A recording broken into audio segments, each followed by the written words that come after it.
신나는 동화여행, 재미있는 옛날 이야기. 장보고와 정년. 신라의 바닷가 어느 마을에 장보고와 정년이라는 청년이 살았습니다.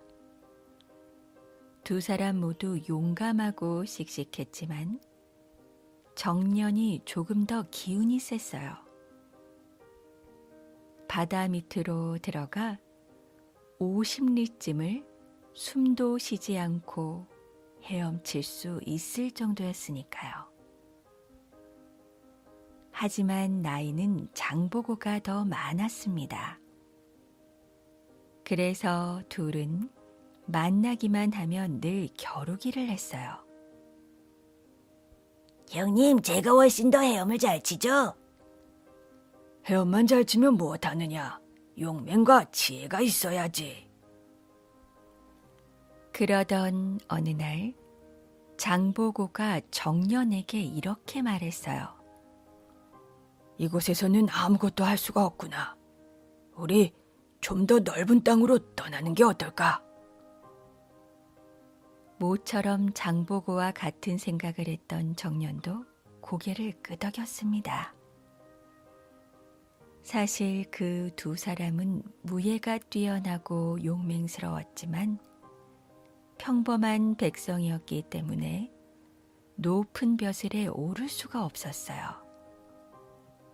당시 신라에서는 귀족이 아니면 높은 벼슬을 하기 어려웠습니다. 장보고와 정년은 서둘러 고향을 떠났어요. 그들은 더 큰 나라에 가서 꿈을 펼쳐보기로 했죠. 그래서 당나라로 향하는 배에 올라탔습니다. 고향을 떠나는 것이 섭섭하기도 했지만 큰 나라에서 벼슬길에 오를 생각을 하면 기쁘기도 했죠. 형님, 우리 당나라에 가서 떵떵거리며 삽시다. 그래, 남부럽지 않게 한번 살아보자. 그러나 그 무렵 당나라는 몹시 어수선했습니다. 여기저기에서 크고 작은 반란이 일어나고 잦은 흉년에 백성들은 지칠 대로 지쳐 있었죠. 정년은 한숨을 지었어요. 오나가나 편한 곳이 없네요. 하지만 장보고는 오히려 크게 웃으며 자신 있어 했어요. 드디어 우리에게 때가 왔다. 장보고의 생각은 옳았어요. 몹시 어지러웠던 당나라는 훌륭한 군인을 많이 뽑았습니다. 게다가 재주만 뛰어나다면 신라 사람에게도 벼슬을 주었죠. 장보고와 정년의 무예는 당나라 사람들과 견주어 조금도 뒤지지 않았습니다. 특히 말을 달리고 창을 쓰는 솜씨가 뛰어나 두 사람을 당할 사람이 없었어요. 이렇게 해서 장보고와 정년은 당나라 군대에 들어가 무령군 소장의 자리에 올랐습니다. 장보고는 틈나는 대로 여기저기 바쁘게 돌아다녔어요. 말로는 군대의 일을 익히는 것이라고 했지만 사실은 이것저것 많은 것들을 유심히 살펴보고 사람들의 이야기를 듣느라 몹시 바빴던 것이죠. 당시 당나라에는 신라나 일본은 물론 멀리 아라비아나 페르시아 상인들까지 오가며 각 나라의 물건들을 사고 팔았습니다. 장보고는 그러한 모습들을 자세히 지켜보고는 꼼꼼히 적어두었어요. 신라로 돌아가면 쓸모가 있을 것이라고 생각했기 때문이죠. 그러던 어느 날 장보고는 아주 놀라운 광경을 보았습니다. 낯익은 옷을 입은 사람들이 어디론가 줄줄이 끌려가는 것이었어요. 가까이 가서 살펴보니 신라 사람들이었습니다. 장보고는 깜짝 놀라서 그들을 끌고 가는 사람에게 물었어요. 도대체 무슨 일이기에 이 사람들을 끌고 가는 거요? 그런데 그 사람은 오히려 장보고를 이상하다는 듯이 쳐다보았습니다. 저들은 지금 종으로 팔려가는 거요. 어제 오늘 일도 아닌데 뭘 그리 놀라시오. 장보고는 자기도 모르게 주먹을 불끈 쥐었습니다. 벼슬을 해보겠다고 신라를 떠나온 자신이 한없이 부끄러웠어요. 장보고는 서둘러 집으로 돌아가 짐을 챙겼습니다. 그러자 곁에 있던 청년이 장보고를 말리며 말했죠. 형님, 신라로 돌아가 봐야 반겨줄 사람도 하나 없는데 왜 이렇게 갑자기 떠나신다는 겁니까? 그러자 장보고는 단호한 목소리로 말했어요. 언젠가는 다시 신라로 돌아가려고 준비하고 있었다. 하지만 이젠 더 이상 지체할 수가 없구나. 해적들에게 잡혀 종으로 팔려 비참하게 끌려가는 우리나라 사람들의 모습을 좀 보거라. 장보고는 그 길로 신라로 향했습니다. 그리고 곧바로 궁궐로 달려가 흥덕왕에게 아뢰었어요. 저는 당나라를 두루 돌아보고 온 장보고라고 합니다. 그런데 그곳에서 우리나라의 착한 백성들이 종으로 팔리는 모습을 보았사옵니다. 만약 저에게 정예를 지키게 해주신다면 해적들이 2번 다시 우리 백성들을 잡아가지 못하도록 하겠사옵니다. 사실 흥덕왕도 그것 때문에 내심 걱정을 하고 있었어요. 그 무렵 신라의 힘은 귀족들의 권력 다툼에 점점 약해져 바다에서 날뛰는 해적들을 막아낼 방법이 없었던 것입니다. 이러한 상황을 알고 있던 장보고는 더욱 자신 있게 이야기했습니다. 저는 당나라에 머무는 동안 많은 것을 보고 익혔사옵니다.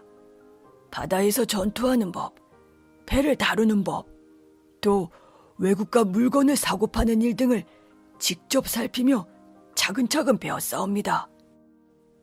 제게 군대를 맡겨만 주신다면 틀림없이 해적을 물리치고 백성들을 지키겠사옵니다. 흥덕왕은 장보고에게 기꺼이 군사 1만 명을 내주었어요. 장보고는 청해진을 설치해 바다를 지켰습니다. 장보고가 제일 먼저 한 일은 해적을 없애는 것이었죠. 당나라에서 군사훈련을 받았던 장보고는 거침없이 해적들을 물리쳐 나갔습니다.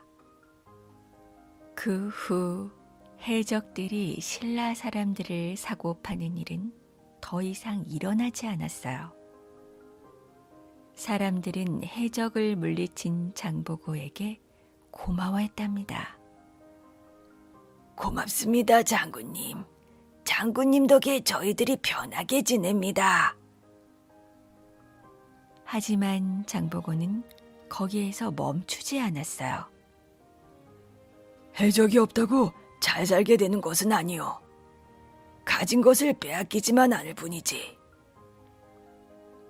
사람들은 어리둥절해서 물었어요.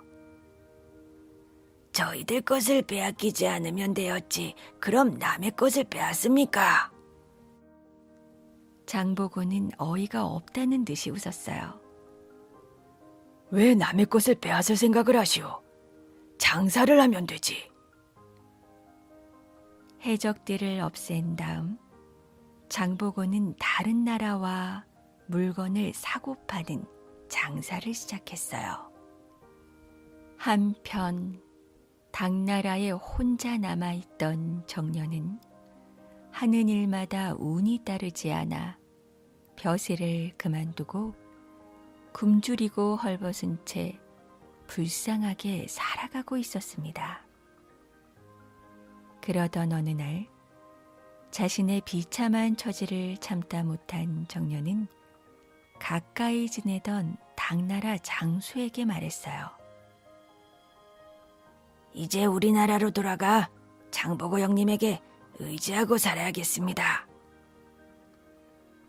그러자 당나라 장수는 정년을 말렸어요. 대체 무엇을 믿고 이러시오? 돌아가서 장보고의 손에 죽으려는 것이오? 그는 장보고가 정년의 무예를 시기해 해칠까 염려했던 것이죠. 그러나 정년은 오히려 이렇게 대답했어요.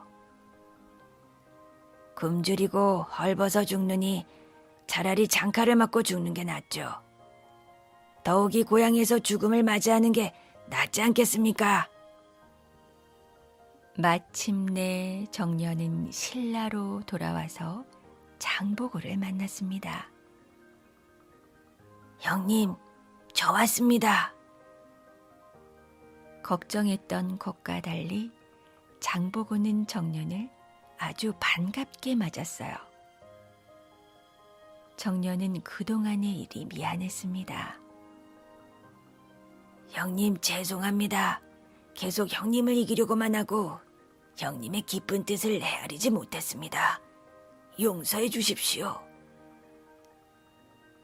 장보고는 오히려 그런 정년이 고마웠어요. 무슨 그런 말을 하느냐? 오히려 나를 믿고 찾아와 준 것이 고맙다. 두 사람은 모처럼 즐겁게 술잔을 나누었습니다. 그러나 미처 술자리가 끝나기도 전에 서라벌에서 사람이 와 궁궐의 소식을 전했어요. 장군님, 반란이 일어나서 임금님께서 돌아가셨사옵니다. 이 소식을 들은 장보고는 정년에게 군사 5,000명을 주며 반란군을 무찌르도록 했습니다. 정년은 감격했죠. 형님, 저를 어떻게 믿고 군사를 맡기십니까? 나를 믿고 여기까지 왔는데 내가 자네를 못 믿는다면 안 되지. 더구나 지금 이 혼란을 막아낼 사람은 자네밖에 없네. 장보고의 명령을 받은 정년은 서라벌로가 반란군을 무찌르고 나라의 평화를 되찾았습니다. 새로운 왕은 장보고를 불러 재상으로 삼고 정년에게 청해진을 맡겼어요. 그 후 장보고와 정년은 더욱 가깝게 지냈습니다. 그 두 사람이 있는 한 신라의 바다는 평화로웠죠. 장보고는 바다를 중심으로 신라의 힘을 세계에 떨친 진정한 바다의 왕이었답니다. 김도령과 꼬마 도깨비. 옛날 어느 마을에 김도령이라는 젊은이가 살았습니다. 홀어머니와 함께 사는 김도령은 효자로 소문이 자자했어요. 김도령 같은 효자는 세상에 없을 거예요. 없고 말고. 맞아요. 김도령은 효자 중에 효자야.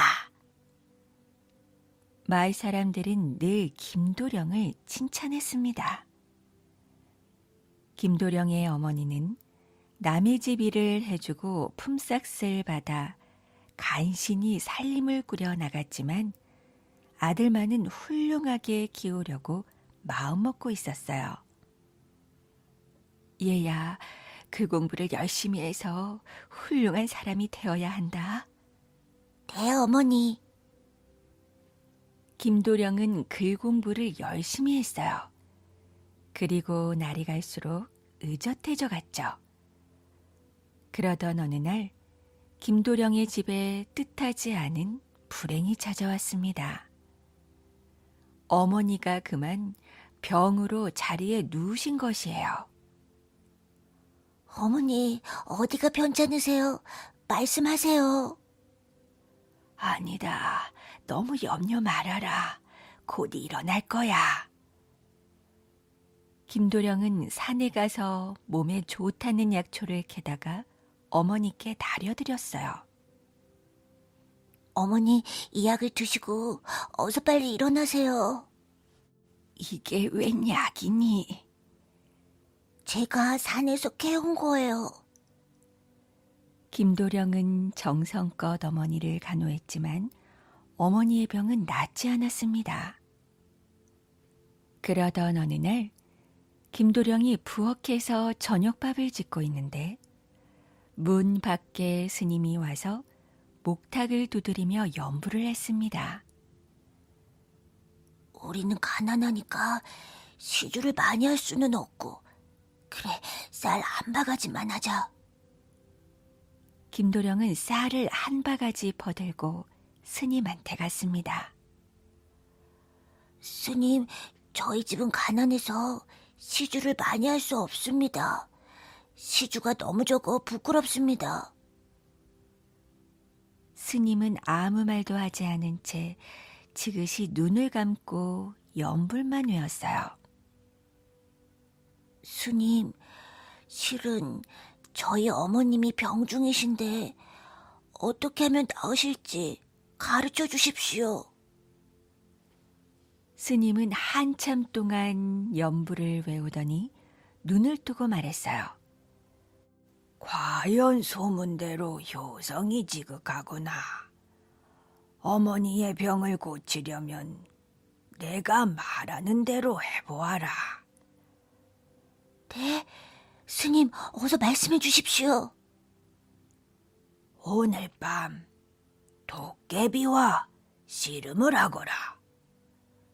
도깨비를 이기면 어머니의 약을 구할 수 있고 부자도 되리라. 스님, 저는 아직 어립니다. 그런 제가 어떻게 힘센 도깨비와 씨름을 해서 이길 수 있겠어요? 스님은 아무 대답도 하지 않았어요. 스님, 도깨비는 어디를 가야 만날 수 있을까요? 하지만 스님은 여전히 아무런 대답도 하지 않은 채 뒤돌아서 가버렸습니다.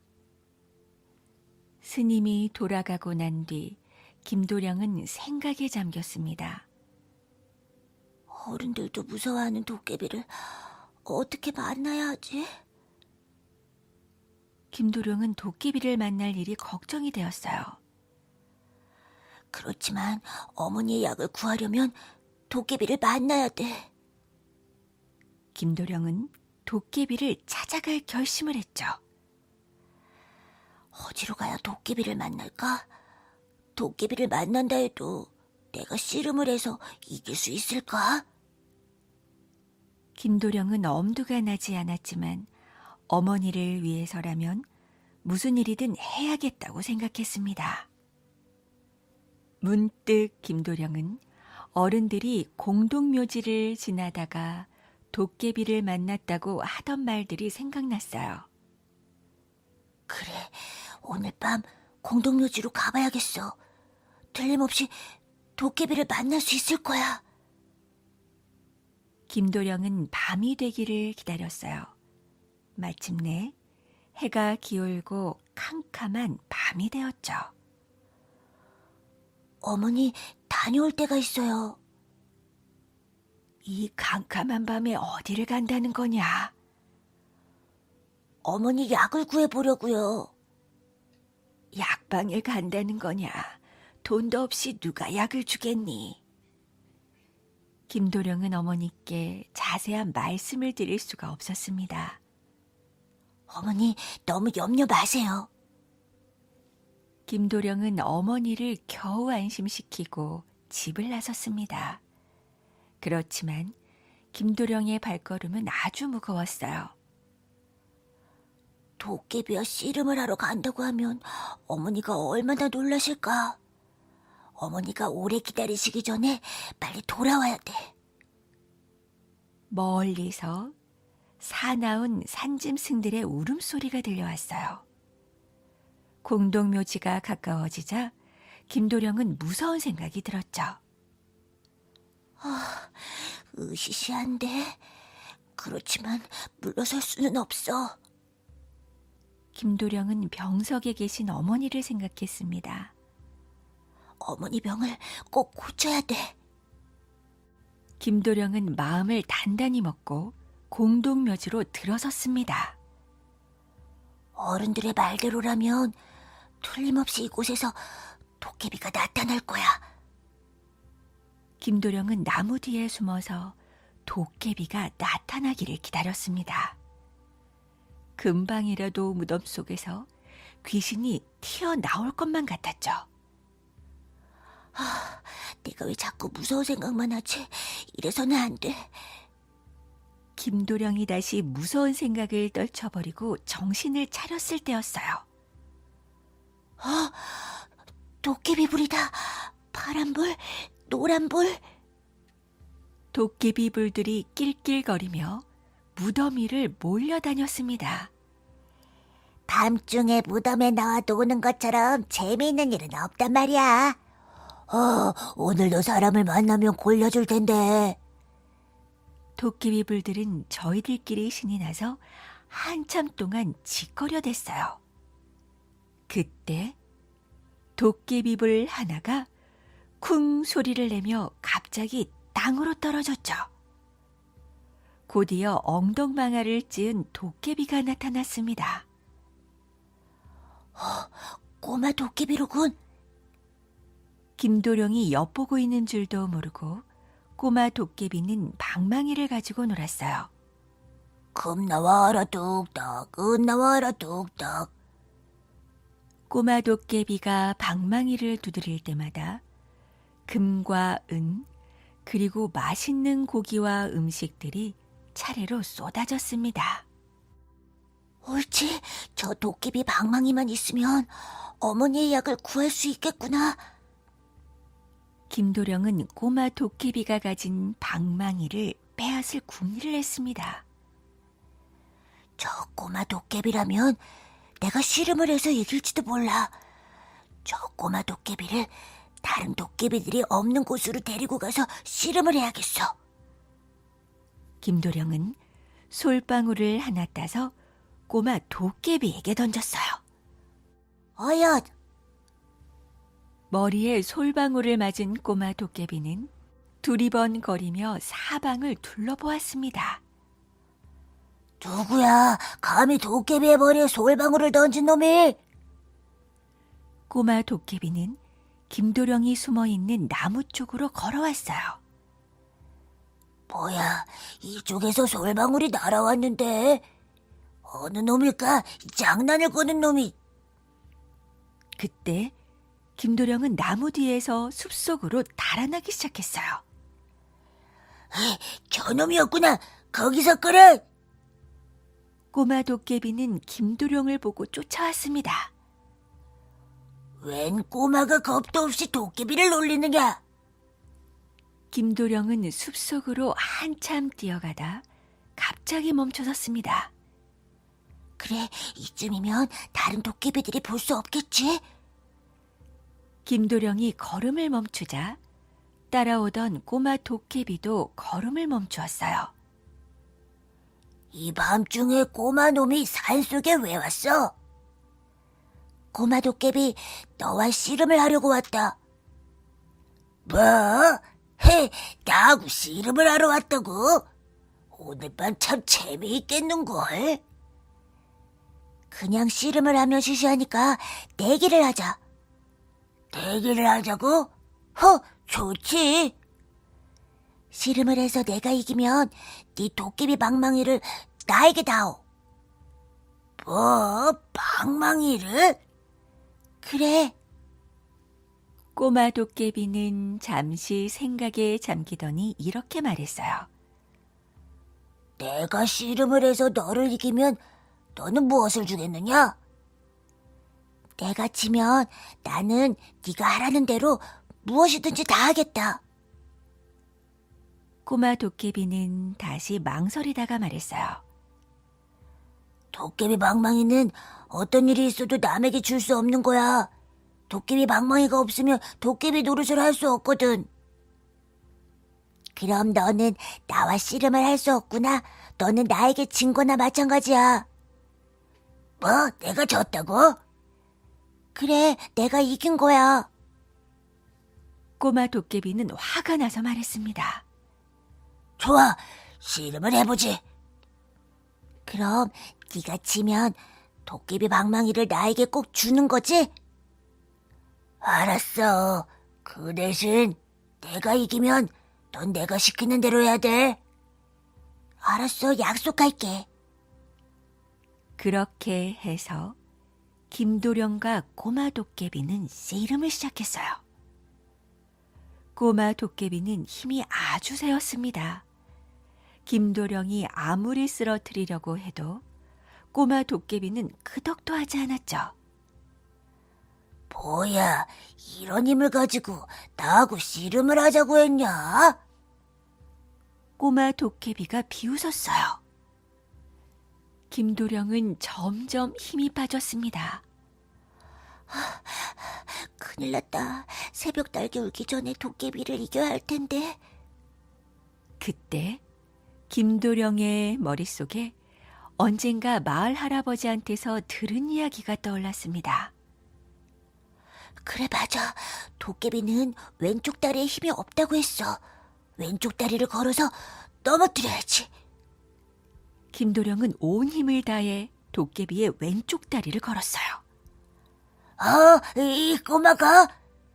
도깨비는 비틀거렸습니다. 김도령이 마지막 힘을 다해 밀자 꼬마 도깨비는 땅바닥에 쿵 하고 엉덩방아를 찧었죠. 아이고, 엉덩이야. 자, 이제 도깨비 방망이를 내놓아라. 김도령은 오직 도깨비 방망이 생각밖에 없었어요. 분하다. 도깨비 방망이를 빼앗기다니. 꼬마 도깨비는 할 수 없다는 듯 방망이를 내어주었습니다. 집으로 돌아온 김도령은 도깨비 방망이를 두드렸어요. 어머니 병 고치는 양 나와라. 뚝딱. 금 나와라. 뚝딱. 은 나와라. 뚝딱. 그렇게 해서 김도령은 어머니에게 약을 드릴 수 있었어요. 약을 드신 어머니는 거짓말처럼 씻은 듯이 병이 나으셨습니다. 스님의 말대로 김도령은 어머니의 병도 고치고 부자도 되었어요. 그러던 어느 날이었죠. 김도령은 밤에 고개를 넘어오다 도깨비를 만났습니다. 도깨비다. 그래, 나는 도깨비다. 나는 오늘 너를 도깨비 나라로 잡아가려고 왔다. 뭐? 나를 도깨비 나라로 잡아간다고? 김도령은 깜짝 놀라 되물었어요. 그래, 나와 씨름을 해서 지면 넌 나와 함께 도깨비 나라로 가야 해. 도깨비는 성큼 김도령 앞으로 다가섰죠. 김도령은 할 수 없이 도깨비와 씨름을 하게 되었어요. 그래, 이번에도 왼쪽 발을 걸면 이길 수 있을 거야. 무서워하지 말고 힘을 내자. 도깨비는 이런 김도령의 마음을 알아차렸는지 몸을 재빠르게 피하면서 말했습니다. 이 녀석, 내 왼쪽 발을 걸 생각은 말아라. 그러더니 도깨비는 김도령을 단번에 밀어 쓰러뜨렸어요. 뭐야, 상대도 안 되는 녀석이군. 씨름에 이긴 도깨비는 김도령을 산속 어딘가로 끌고 갔습니다. 꼬마야, 넌 이제 혼날 준비나 하거라. 김도령은 도깨비 나라로 끌려가 감옥에 갇히고 말았어요. 어머니가 기다리실 텐데 큰일 났네. 김도령이 어머니 생각을 하고 있을 때 꼬마 도깨비가 나타났습니다. 또 만났구나. 내 도깨비 방망이를 가져가고도 아무 일이 없을 줄 알았냐? 그러면서 꼬마 도깨비는 이상한 거울을 꺼내어 김도령 앞에 내밀었어요. 어머니가 또 편찮으신 건가? 거울에는 어머니가 옛날처럼 누워 계신 모습과 부자가 되기 전에 가난했던 집이 비춰졌어요. 꼬마야, 보았지? 김도령은 어머니가 걱정되었습니다. 꼬마 도깨비야, 도깨비 방망이는 돌려줄 테니까 제발 나를 구해줘. 내가 없으면 어머니를 보살펴드릴 사람이 없단다. 넌 듣던 대로 효성이 지극하구나. 꼬마 도깨비는 주위를 한번 둘러보더니 아무도 없는 것을 알자 다시 말을 계속했어요. 네 효성이 지극해서 가르쳐주는 것이니까 내 말대로 꼭 해봐. 너는 내일 재판을 받게 되는데 그때 이 세상에서 제일 무서운 건 도깨비가 아니라 돈이라고 말해. 그러면 좋은 일이 있을 거야. 꼬마 도깨비는 말을 마치자 사라져버렸어요. 다음 날 재판이 열렸습니다. 도깨비들이 모두 모여 김도령을 재판했죠. 네가 꼬마 도깨비를 골리고 도깨비 방망이를 뺏어갔지? 아닙니다. 빼앗은 것은 아니고 내기를 해서 이겼기 때문에 가져간 거예요. 듣기 싫다. 우리도 너를 혼내주겠다. 네가 이 세상에서 제일 무서워하는 것이 무엇이냐? 김도령은 꼬마 도깨비가 시키는 대로 대답했어요. 저는 이 세상에서 돈이 제일 무섭습니다. 돈이? 그럼 돈으로 너를 혼내주어야겠구나. 도깨비의 말이 끝나자마자 김도령 앞에 커다란 돈자루가 떨어졌어요. 뿔이 2개 달린 도깨비 왕이 소리쳤죠. 어서 돈자루를 쥐고 네 집으로 돌아가거라. 네.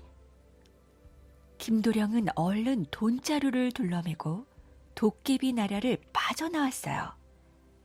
집으로 돌아온 김도령은 도깨비 나라에서 가져온 돈으로 약을 지어 어머니께 드렸죠. 어머니는 곧 병이 나으셨습니다. 어머니, 이제 힘든 일은 하지 않으셔도 돼요.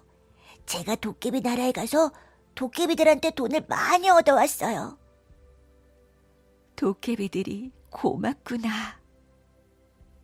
그 뒤 김도령은 큰 집을 짓고 어머니를 편안히 모시며 행복하게 살았답니다. 초승달 호수.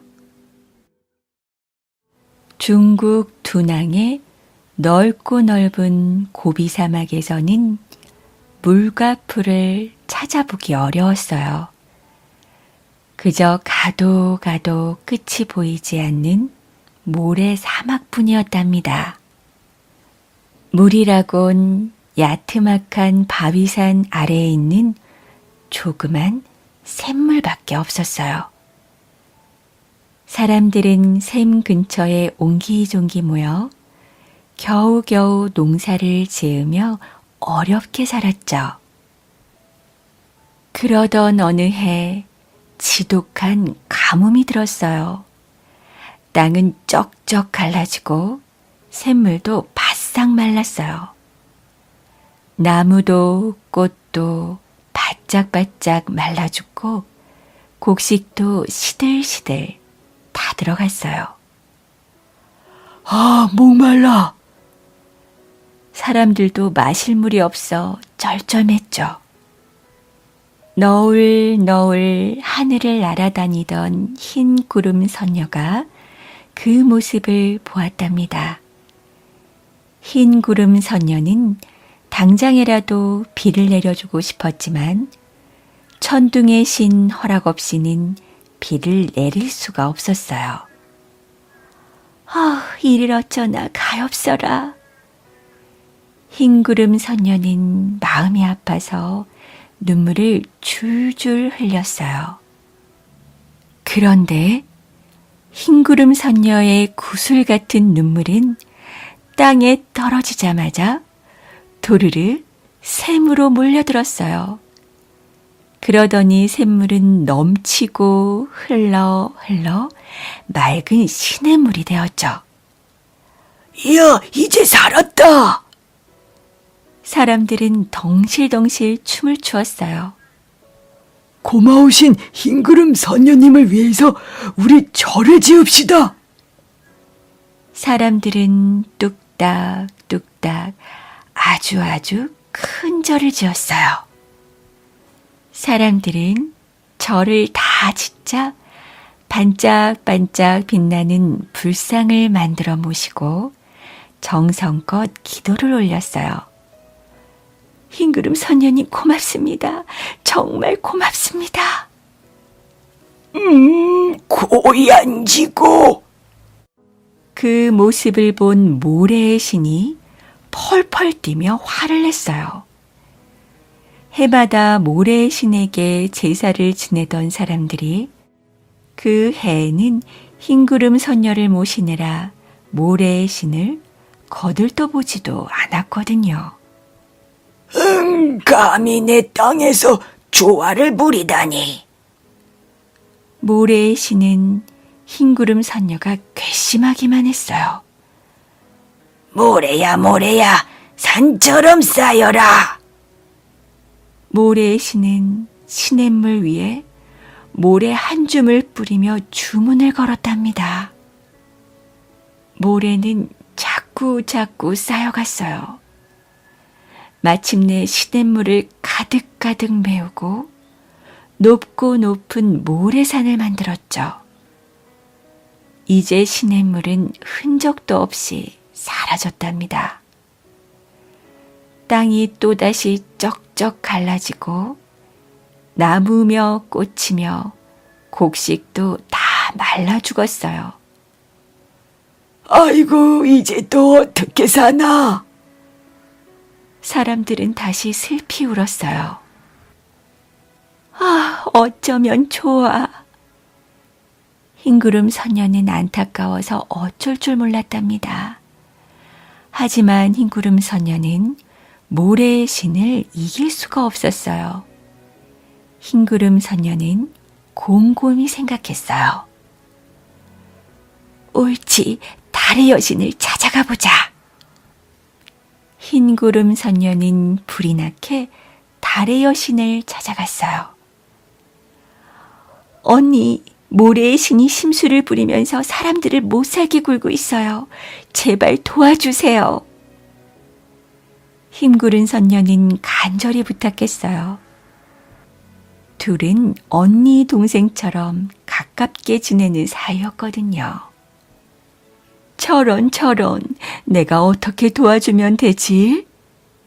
언니, 제발 달 좀 빌려주세요. 그 달로 모래의 신이 사람들을 괴롭히지 못하도록 혼내주겠어요. 너를 도와주고 싶다만 아직 차오른 지 닷새밖에 안 된 조승달인데 어쩌려고 그러니? 그래도 괜찮아요. 흰구름 선녀는 초승달을 받아들고 기쁜 마음으로 달려갔어요. 달님, 제 소원을 들어주세요. 흰구름 선녀는 절 마당에다 초승달을 조심조심 내려놓고 수정처럼 맑은 눈을 몇 번 깜빡거렸어요. 그러자 초승달이 눈 깜짝할 사이에 맑고 맑은 샘물로 변하는 게 아니겠어요. 이런 괘씸한 지고! 모래신은 부들부들 떨며 또다시 주문을 걸었답니다. 모래야, 모래야, 산처럼 쌓여라! 그때 달의 여신이 달려왔어요. 그리고 살랑살랑 바람을 일으켜서 모래를 자꾸자꾸 산꼭대기로 내몰았죠. 모래의 신이 아무리 주문을 걸어도 소용이 없었답니다. 모래산은 점점 높아만 갔어요. 그 뒤부터 사람들은 높고 높은 모래산을 명사산이라고 불렀어요. 초승달 모양의 샘물은 초승달 호수라고 불렀죠. 초승달 호수는 언제나 맑고 푸른 물로 찰랑찰랑 넘쳤답니다. 아무리 세찬 모래바람이 불어도 메워지지 않았죠. 그렇게 세월이 흘러 수천 년이 지났어요. 그 사이 수많은 사람들이 둔항을 찾았죠. 높고 높은 명사산과 아름다운 초승달 호수를 보려고요. 지금도 사람들은 바람이 불면 신비한 소리를 내며 산꼭대기로 올라가는 모래가 신기해서 벌어진 입을 다물지 못한답니다. 연호랑과 새오녀. 아달라 왕이 신라를 다스릴 때의 일입니다. 신라 땅 동쪽 바닷가에 금실이 좋은 젊은 부부가 살고 있었어요. 이 부부의 이름은 연호랑과 새오녀였죠. 그리 넉넉한 살림은 아니었지만 두 사람은 매우 행복하게 살고 있었습니다. 연호랑이 바다로 나가 고기를 잡고 해초를 뜯으면 새오녀는 옷감을 짜고 바느질을 했어요. 서로 아껴주고 욕심을 내지 않으니 따로 바랄 것이 없었죠. 더구나 워낙 다정한 부부였기에 마을 사람들 모두가 부러워했답니다. 어느 날 아침이었습니다. 새오녀는 여느 때처럼 해가 뜨기도 전에 일어나 아침밥을 지었어요. 그 사이에 연호랑은 바닷가로 나갔죠. 연호랑은 노래를 흥얼거리며 바닷가 바위 틈새에 자라난 미역을 뜯었습니다. 그는 이 바위에서 저 바위로 힘차게 뛰어다녔어요. 집에서 자기를 기다리며 아침밥을 짓고 있을 어여쁜 새오녀를 생각하면서 말이죠. 미역을 많이 뜯었으니 이제 그만 돌아갈까? 연호랑은 바구니에 수북이 담긴 미역을 보며 흐뭇해했습니다. 그때 문득 자그마한 바위 하나가 연호랑의 눈에 띄었어요.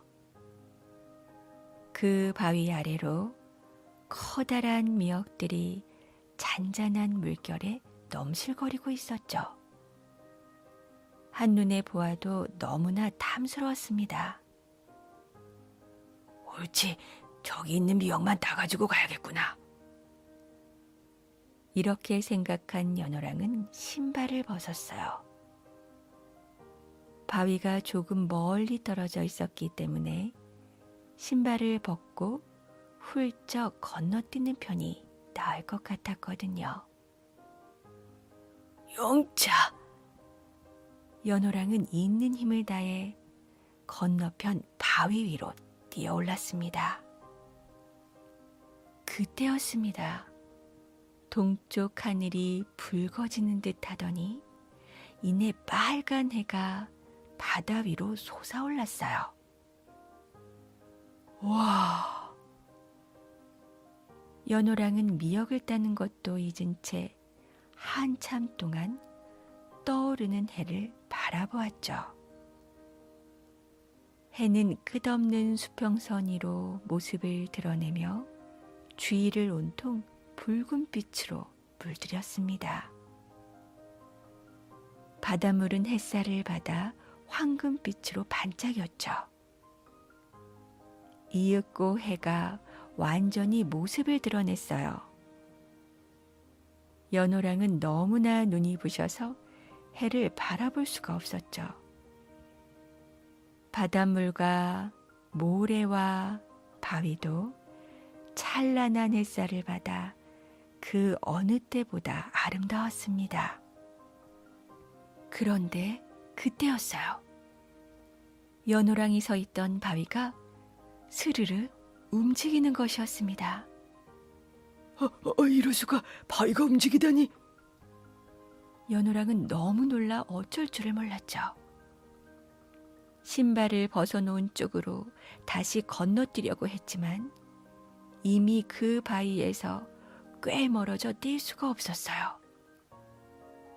바위는 연호랑이 놀라 허둥대고 있는 동안에도 자꾸만 해가 뜨는 바다 쪽으로 둥둥 떠내려갔습니다.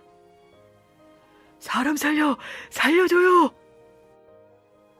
연호랑은 그제야 목청껏 소리를 질렀어요. 그러나 아무도 그 소리를 듣지 못했죠.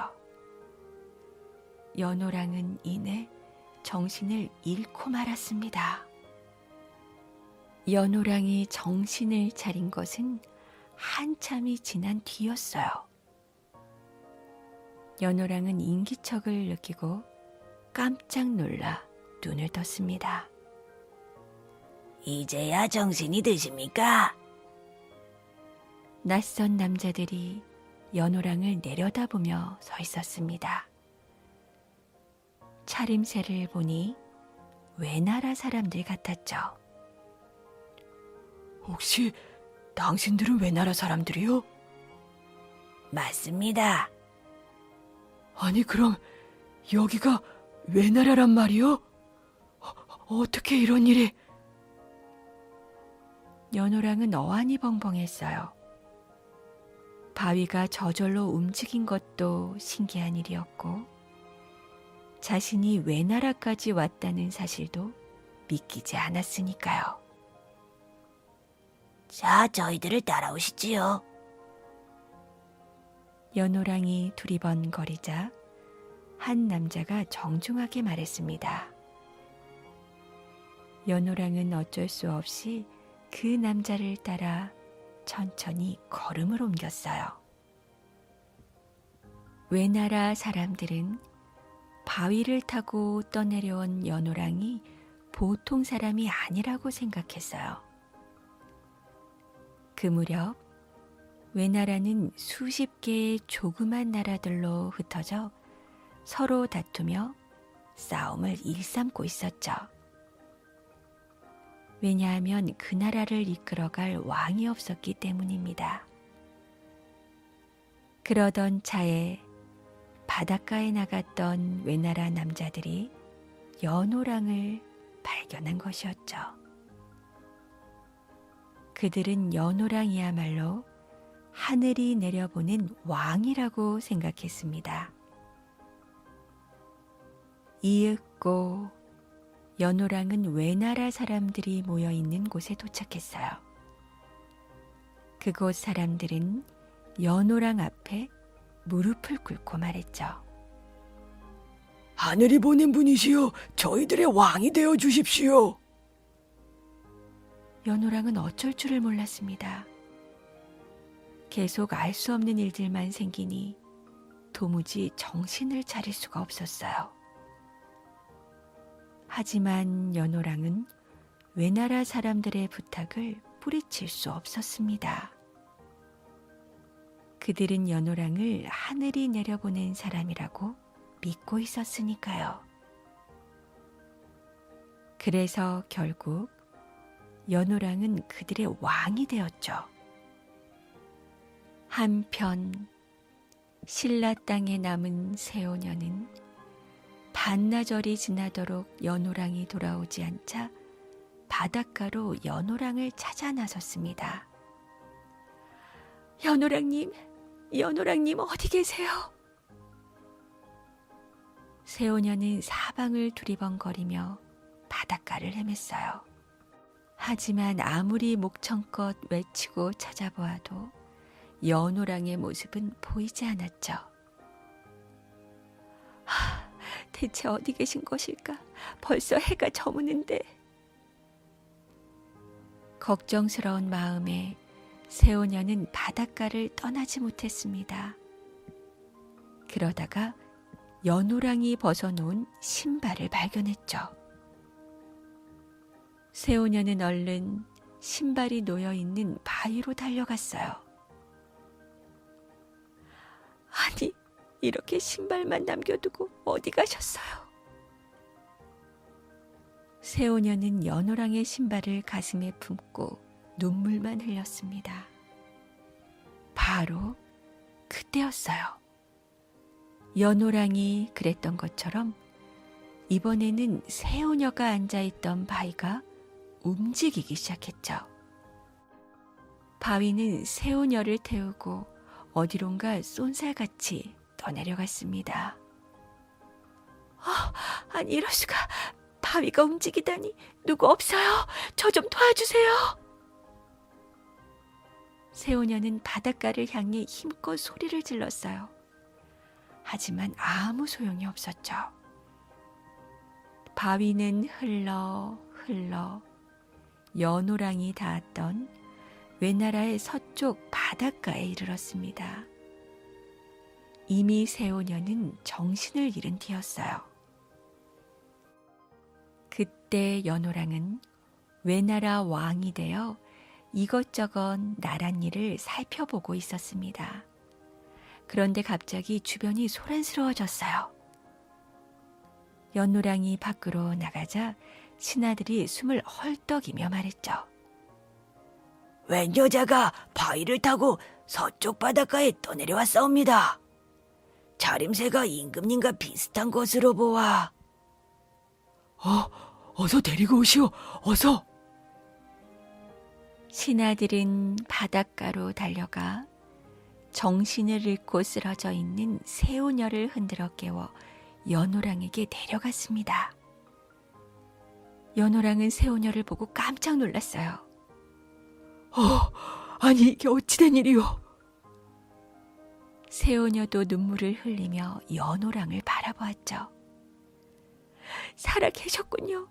당신을 찾아 나섰다가 그만. 새오녀는 너무 기뻐서 말을 잇지 못했습니다. 이 모든 것이 하늘의 뜻인가 보. 우리 함께 이 나라를 잘 다스려 봅시다.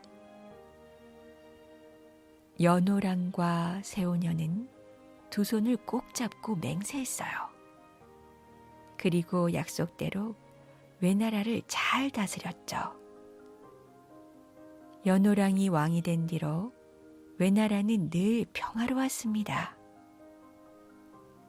그런데 그 즈음 신라에서는 아주 회개한 일이 벌어지고 있었어요. 연호랑과 새오녀가 사라진 뒤 해가 빛을 내지 않았던 것입니다. 밤마다 뜨던 달도 빛을 잃고 희미해졌죠. 그 때문에 신라는 늘 어둡고 캄캄했습니다. 그러다 보니 온갖 나쁜 귀신들과 도깨비들이 설치고 다녔어요. 도둑도 많아지고 자꾸만 좋지 않은 일들이 생겨갔죠. 백성들은 날마다 두려움에 떨었고 집 밖으로 나오지도 못했답니다. 아달라 왕은 걱정이 태산 같았어요. 일관을 불러 이 해괴한 일에 대해 알아보도록 하시오. 그런데 나란 일을 점치는 일관은 뜻밖의 대답을 했습니다. 우리나라에 내려와 있던 해와 달의 전기가 감쪽같이 사라졌사옵니다. 그 전기가 외나라로 건너간 듯하옵니다. 뭐시오? 그렇다면 지금 곧 사방을 수소문해 최근에 외나라로 건너간 사람들이 있는지 알아보시오. 신하들은 군사를 풀어 외나라로 건너간 사람이 있는지 여기저기 알아보았습니다. 그리고 얼마 후 연호랑과 세오녀가 외나라로 건너간 사실을 알아낼 수 있었죠.